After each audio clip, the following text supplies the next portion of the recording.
Hello दोस्तों, नमस्कार। स्वागत है आपका अपना स्टडी चैनल लर्निंग जीएस वाला में।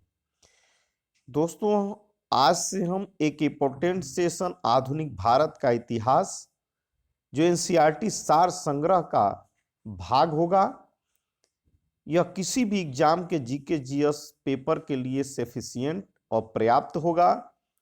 इसकी तैयारी मतलब जीके जीएस कंप्लीट करना। चलिए बिना समय गंवाए आज हम आधुनिक भारत के इतिहास का चैप्टर 1 यूरोपीय कंपनियों का आगमन से शुरू करते हैं। दोस्तों, यदि आप हमारे चैनल पर सब्सक्राइबर हैं तो आपको धन्यवाद है, और जो नए वाचर वीडियो को देख रहे हैं उनसे मेरा निवेदन होगा कि वो चैनल को सब्सक्राइब कर लें और बेल आइकन को दबा दें और लाइक कर दें। चलिए शुरू करते हैं अपने चैप्टर के पहले प्रश्न से। व्यापार हेतु समुद्री मार्ग से भारत आने वाले प्रथम यूरोपीय कौन थे? किस कारण से वो आए थे? तो व्यापार हेतु समुद्री मार्ग से भारत आने वाले प्रथम यूरोपीय जो थे वह पुर्तगाली थे। पुर्तगाली जो है प्रथम व्यापार करने के लिए समुद्र मार्ग से भारत आए थे। यूरोप से भारत आने के लिए, कहां से? यूरोप से समुद्री मार्ग की खोज किसके द्वारा की गई थी? तो वास्को डिगामा के द्वारा। ये पुर्तगाली थे वास्को डिगामा, और ये भारत में इनका आगमन 17 मई 1498 को कालीकट में हुआ था।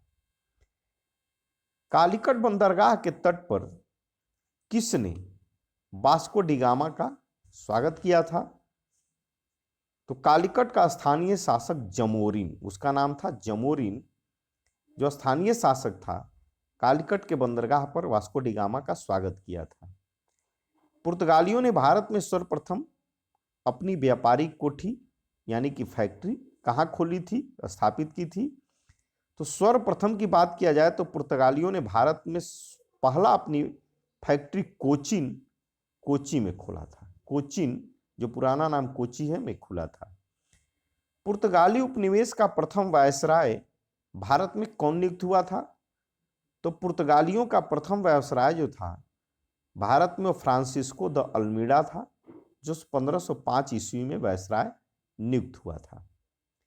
एक फैक्ट है कि भारत में तंबाकू की कृषि और प्रिंटिंग प्रेस, इन दोनों को प्रारंभ करने का जो श्रेय भारत में है वो पुर्तगालियों को दिया जाता है। भारत में प्रथम प्रिंटिंग प्रेस की स्थापना 1556 में हुई थी, और कहां हुई थी ये इंपॉर्टेंट है, तो वह गोवा में हुई थी 1556 ईस्वी में। हिंद महासागर में व्यापार को नियंत्रित करने के लिए शांत या नीले जल की नीति, जिसे ब्लू वाटर पॉलिसी कहते हैं, कहां? हिंद महासागर में इसने लागू किया था। तो यह फ्रांसिस्को द अल्मीडा को ब्लू वाटर पॉलिसी या शांत नीले जल की नीति को हिंद महासागर में लागू करने का श्रेय दिया जाता है। चलिए, विभिन्न देशों के खोजकर्ता एवं उस कहां के थे, किस देश के थे? तो वास्को डिगामा जो थे, ये समुद्री मार्ग भारत का खोज किए थे। समुद्री मार्ग से आने में भारत का। कोलंबस अमेरिका का खोज किए थे, जबकि कैप्टन जेम्स कुक ऑस्ट्रेलिया का खोज किए थे। तस्मानिया एवं न्यूजीलैंड का। Bartholomew Diaz Cape of Good Hope, जो दक्षिण अफ्रीका में पड़ता है। केप ऑफ गुड होप होकर के ही अंग्रेज यूरोप से भारत आया करते थे। केप ऑफ गुड होप होकर के। यह भी प्रश्न पूछा जाता है कि केप ऑफ गुड होप कहाँ है, तो यह दक्षिण अफ्रीका में है। इसकी खोज बार्थोलोम्यू डियाज ने किया था। भारत में पुर्तगाली शक्ति का वास्तविक संस्थापक किसे माना जाता है? तो पुर्तगाली शक्ति का वास्तविक संस्थापक अल्बुकर्क को माना जाता है। किस वायसराय के काल में गोवा को